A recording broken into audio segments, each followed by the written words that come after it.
Hello and welcome all of my fellow kindred. My name is Oborrok, and in today's video I will be going over 10 tips you'll need to know before playing Bloodhunt on April 27th. Starting us off at tip number 10, we have crowd control.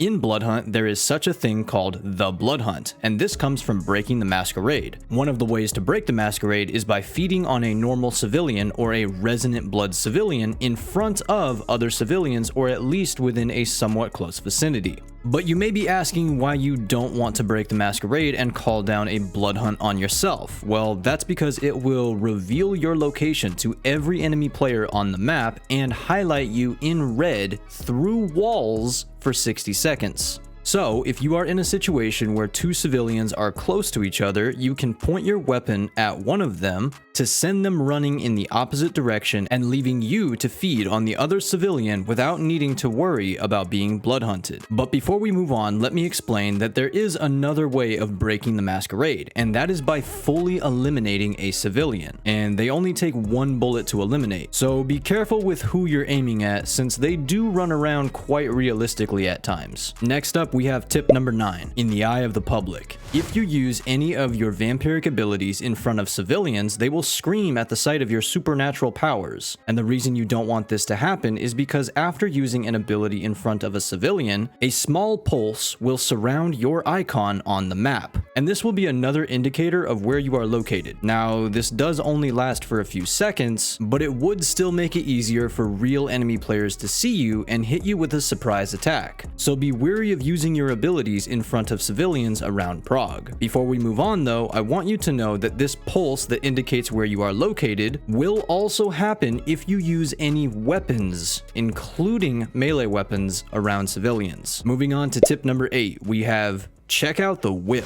In Bloodhunt, there are 3 different types of vans scattered around the map that will have various different loot in them. Police vans will have ammo and armor plates, but sometimes only ammo. Orange vans will have weapons ranging from uncommon, rare, and epic weapons, and sometimes even melee weapons in them. And lastly, yellow ambulances that will have blood bags and blood syringes in them. So if you're needing a different weapon, ammo, and/or armor, and some bloody heals, see what I did there? Be sure to look out for these vans around Prague. Moving on to tip number 7, sirens. While you are running around Prague, you will most likely hear sirens and alarms going off because an enemy player just broke into a store around the map. If you listen closely, you can pinpoint where this enemy is and get a perfect sneak attack on them while they are looting the store. This actually makes a perfect segue into tip number 6, knowing the stores of Prague. In Bloodhunt, there are 3 different kinds of stores scattered about. There are blood banks that hold multiple blood bags and blood syringes behind paintings on the walls of the store. There are gun stores that will have uncommon, rare, and sometimes even epic loot behind the cabinet doors of those stores, and even armor plates from time to time. And lastly, melee antique stores. These shops will have multiple cases you can crack open that can have gas neutralizers, spiked bats, fire axes, katanas, and even scourge blades in them. Now, once again, this is a fantastic segue into my next tip. Number 5, neutralizing. You can pick these little containers up around the map in loot piles, and as I stated previously, you can also get them in melee antique stores around the map from time to time. These gas neutralizers will completely nullify the effects of the red gas that is closing in on the map for a few seconds. So if you need to heal up but can't get away from enemies, you can pop a gas neutralizer if you have one and jump into the red gas to heal up. Not many vampires are bold enough to chase you into the red gas, so this will make a perfect opportunity to heal up and jump back into the fight. Using the red gas neutralizer is especially helpful mid to late game when the red gas hurts badly each time it hits you. Moving on to tip number 4, Heightened Senses. This skill allows you to see audio pings in the direction of where bullets are being fired off. And referring back to tip number 7 of hearing sirens, this skill will allow you to see the direction of where the store was broken into with a visible audio ping on your screen. This skill also allows you to see enemy players highlighted in red while it's active if they are within a close enough vicinity. It allows you to see loot piles through walls,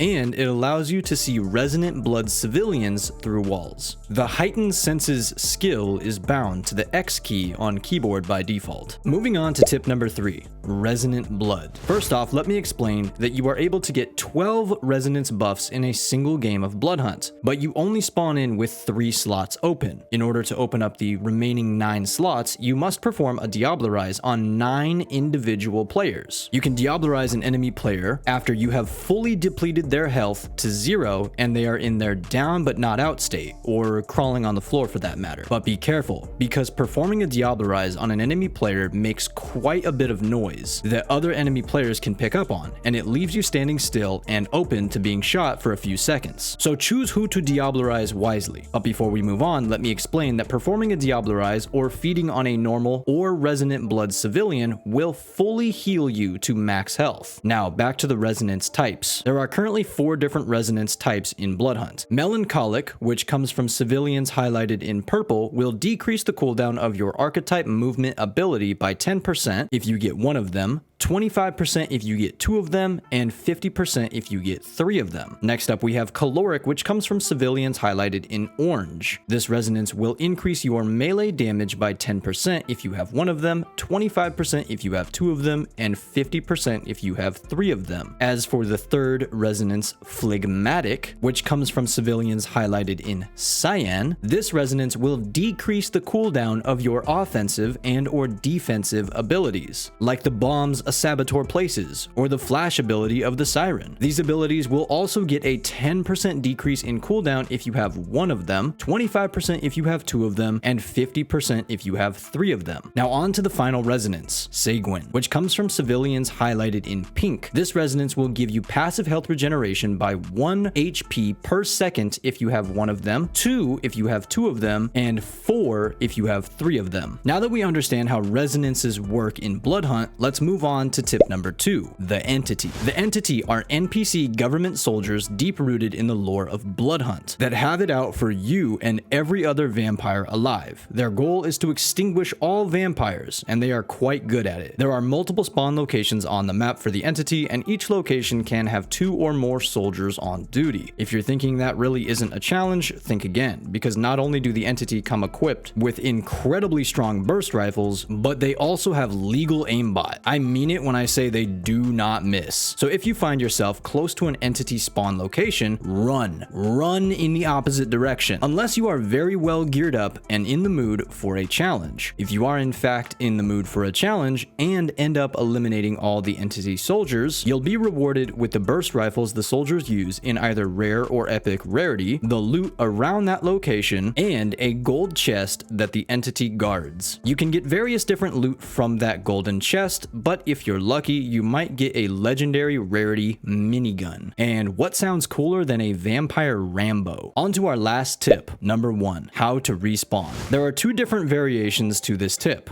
The first being, if you are playing the Bloodhunt mode, respawning is allowed. When you first spawn in, you'll see in the top right corner of your screen a little white heart symbol. This symbol indicates that you have 1 extra life. If you end up getting eliminated, that extra life will be used up and you will be able to spawn back in. But there is one more resonance that is exclusive to this mode only. This resonance will be highlighted in red, and it will give you an extra life token. But know that this extra life token does not stack, so you can't have 2 or more extra lives at one time. But it will offer you 1 extra life if you already lost your previous extra life. On to the second variation of this tip, respawning your teammates in normal trios mode. And this does also apply in duos mode, but duos isn't currently in Bloodhunt. When you are playing a match of trios and or duos with your buddies, as you are running around Prague, you will see the same symbol as the extra life in Bloodhunt mode. But this time it will be an actual location scattered around the map. So if you or one of your buddies ends up being fully eliminated, remember that you can revive them or they can revive you at these locations. But also know that you can only use each revive location 1 time. That's all I have for you today. Hopefully you guys learned some good information from this video. And if you did, please leave a like on it and let me know the most helpful tip you learned from it. If you guys like Bloodhunt content in general, please also be sure to hit that subscribe button and ring that notification bell so you get notified each time I post a new video. If you guys would like to see any of my other Bloodhunt content, I'll leave 2 of my other videos on the screen now. Take care, my fellow kindred. I'll see you in Prague on April 27th.